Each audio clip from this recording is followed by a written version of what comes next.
Unemployment for disabled Americans has hit a record low, lowest in history. More than 3.5 million Americans have been lifted off food stamps, something that you haven't seen in decades. 3.5 million Americans have been lifted off food stamps. That's because they're able to go out and get a job, and they're going to love their jobs.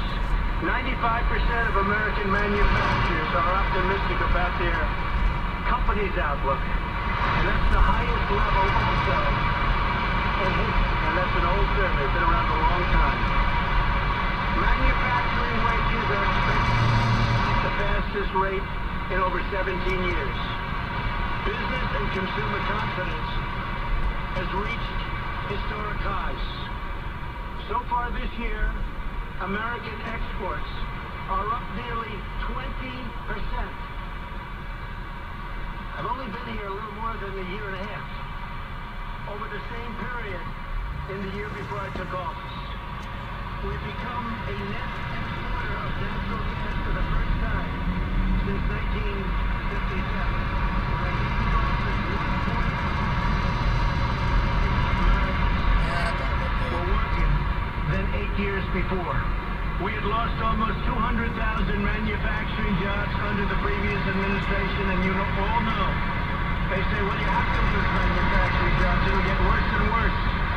Manufacturing jobs are obsolete. No, they're not obsolete. They're the greatest jobs we have. More than 10 million additional Americans have been added to food stamps past years. But we've turned it all around.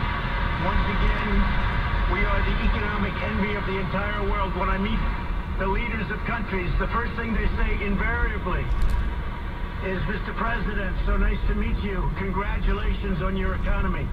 You're leading the entire world. All right, the president from earlier today, GDP growth at 4.1%. As we continue with the president of the United States, I was with you in Singapore. I was also in London and in Helsinki.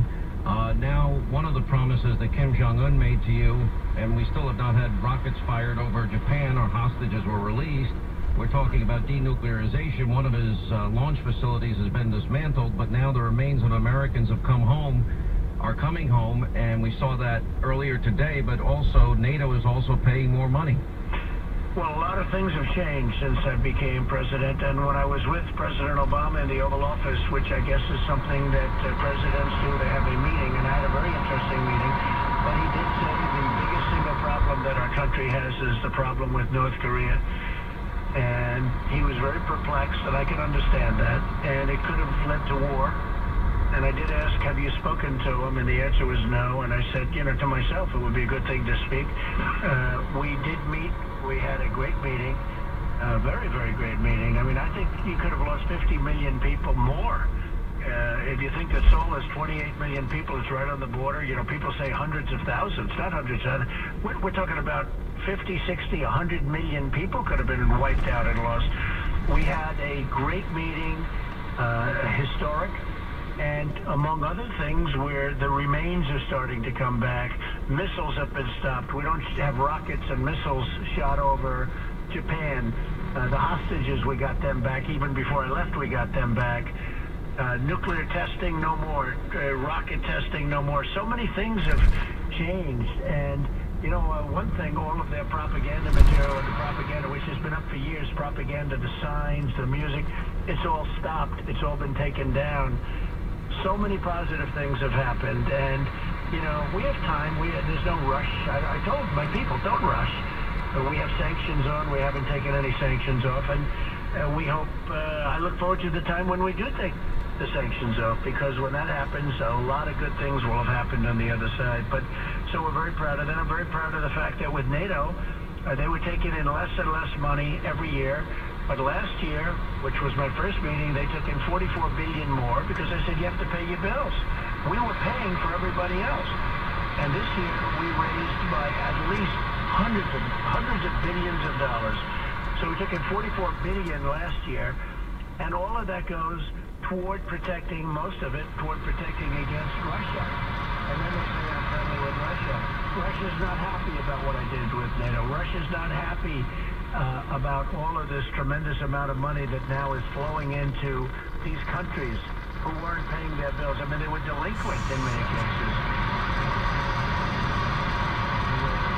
Germany was paying, as you know, Sean, Germany, nobody brought this up. Nobody even knew about it. But Germany's paying to Russia.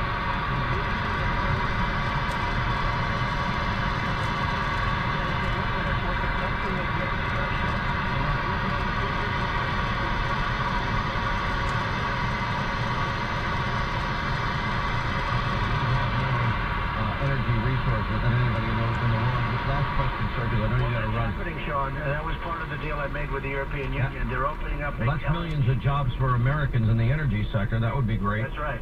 Let me ask you last question, because I want to go back to the election in 101 days.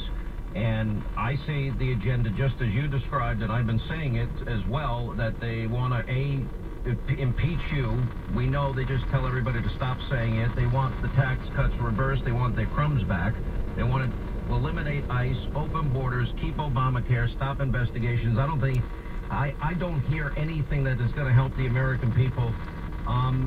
But in midterm elections, historically, the party in the White House in power usually loses seats. And I know to prevent that from happening, you kind of have to buck the trend. There's usually about a 15-seat loss. What do you say to people in this audience that maybe, well, you're not on the ballot, that support you, but don't particularly like their rhino congressman or senator? Well, my endorsements seem to have a lot of weight. If you look at Georgia, the governor of Georgia, he was down 5 to 10 points, and he won 70-30, so he won by 40 points. Many others. I mean, you can look at New York congressmen, you can look at all of these different endorsements. And what I told my people just now, I said to General Kelly, I said to a whole group of people, we have to get our group together. Give me the top 25 Congress people that are, could go either way. And I want to go out and campaign for those people. Likewise with the Senate, because we're going to fix everything once we have the votes. We really don't have, when they say a majority, it's 51-49, but it's not really, because you lose a couple and people are sick, people are ill, or people can't come to vote. So in the Senate, we really don't have a majority at all. And it's a very small, in the House, it's a very small majority. So I think we can actually, because of a couple of things that are happening, very special things are happening for our country. You mentioned North Korea, you mentioned our military is being rebuilt, so many other, but look at the economy. The economy may be the strongest it's ever been in the history of our country. Now, the famous quote, it's the economy, stupid. Well, if it's the economy, then we should do very well. I just don't know any reason why we shouldn't do well. We're doing well with our military. We knocked out ISIS. We've done so well in so many, and Okay.